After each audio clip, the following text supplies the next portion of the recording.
आज हम जिनका प्राकट्य उत्सव मनाने के लिए एकत्रित हुए हैं, स्वयं श्री राधा रमन लाल जी महाराज।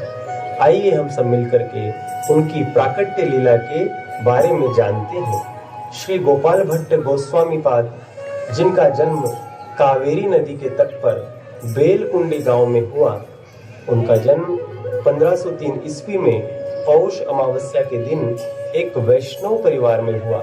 उनके पिताजी महाराज श्री वेंकट भट्ट जी, जो रंगनाथ मंदिर के सेवायत थे, श्री गोपाल भट्ट गोस्वामी जी ने अल्प आयु में ही शास्त्र गायन व्याकरण में पारंगत प्राप्त किया। फिर आया वह दिव्य क्षण जिसकी प्रतीक्षा श्री गोपाल भट्ट भी कर रहे थे, जब श्रीमन चैतन्य महाप्रभु अपनी दक्षिण यात्रा के दौरान श्री रंगम पधारे। जैसा रूप है कृष्ण जैसी चाल, महाप्रभु मिले गोपाल से, मिले प्रेम से प्राण।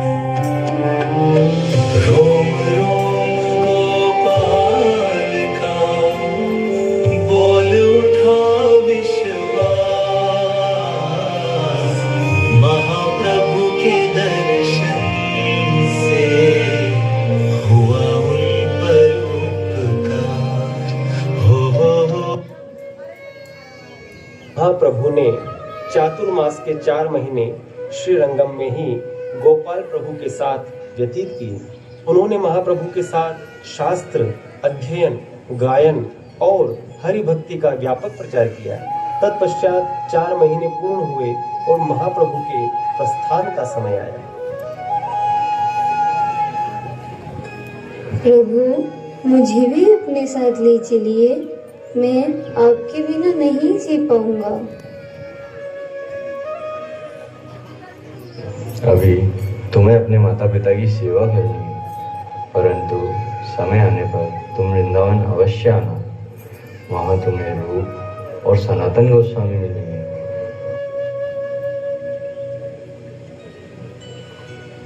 माता पिता के देह प्रस्थान के पश्चात वृंदावन की ओर प्रस्थान किया।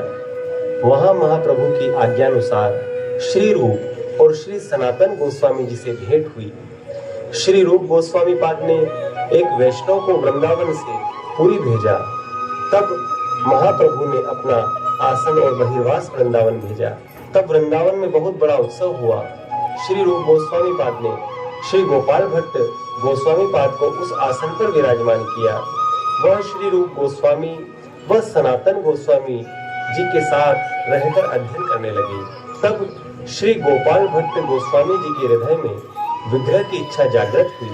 तब रूप गोस्वामी जी की आज्ञा पाकर नेपाल में गंडकी नदी जाकर तपस्या व साधन कर उन्हें स्नान के दौरान कमंडल में 12 शालिग्राम जी प्राप्त हुए। तत्पश्चात वृंदावन प्रस्थान किया। तब वृंदावन में हिंडोल उत्सव का समय आया। तब श्री गोपाल भट्ट गोस्वामी जी की भेंट श्री हरिराम व्यास जी से हुई। राधे श्याम गोसाई, राधे श्याम, राधे श्याम।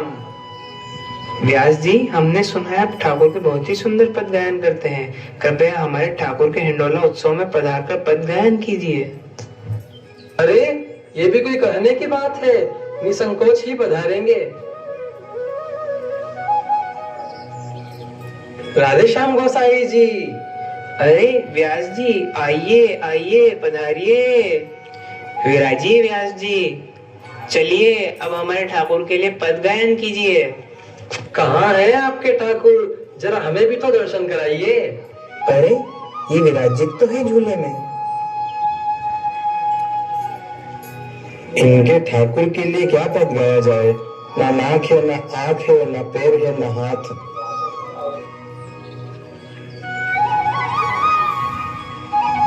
किस सोच में डूब गए हैं राम जी? आइए कुछ पद सुनाइए हमारे ठाकुर जी को। झूला झूले गंडकी नंदन, झूला झूले झूला झूले गंडकी नंदन झूला।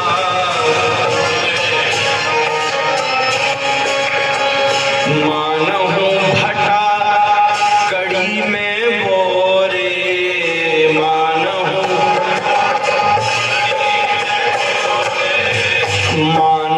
भटा कड़ी में बोरे, मानहु भटा।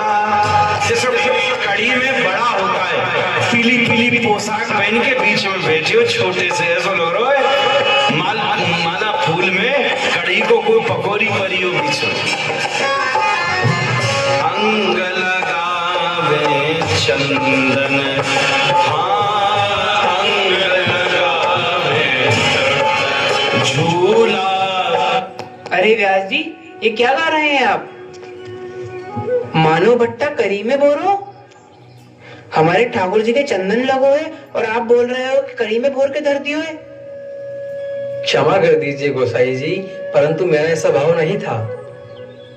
व्यास जी के भाव सुनकर गोपाल भट्ट गोस्वामी का भाव अत्यंत प्रबल हो गया। तत्पश्चात नरसिंह चतुर्दशी का दिन आया। उस दिन उन्होंने नरसिंह देव की कथा श्रवण कर भाव में लीन हो गए। आप कैसे ठाकुर हैं? ये सब आपकी वजह से हो रहा है। हरिदास जी के लिए प्रकट हो गए संगम कुंज में, हरिवंश महाप्रभु के साथ चले आए, रूप सनातन गोस्वामी के लिए प्रकट हो गए। अरे यहाँ तक कि आज ही के दिन खंभा भेदन करके भक्त प्रहलाद के लिए भी प्रकट हो गए, परंतु मेरे लिए नहीं। पूरी रात विरह में रोने के पश्चात गोपाल भट्ट गोस्वामी जी प्रातः होने पर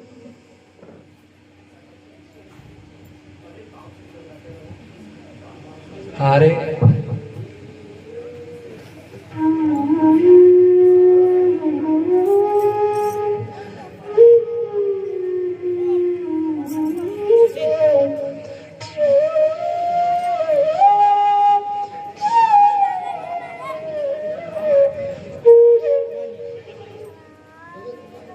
यमुना स्नान कर अपनी कुटिया में लौटते हैं और तब अरे ये कपड़ा ऊंचा ऊंचा कैसे लग रहा है? हे भगवान, कहीं यह सर्प तो नहीं?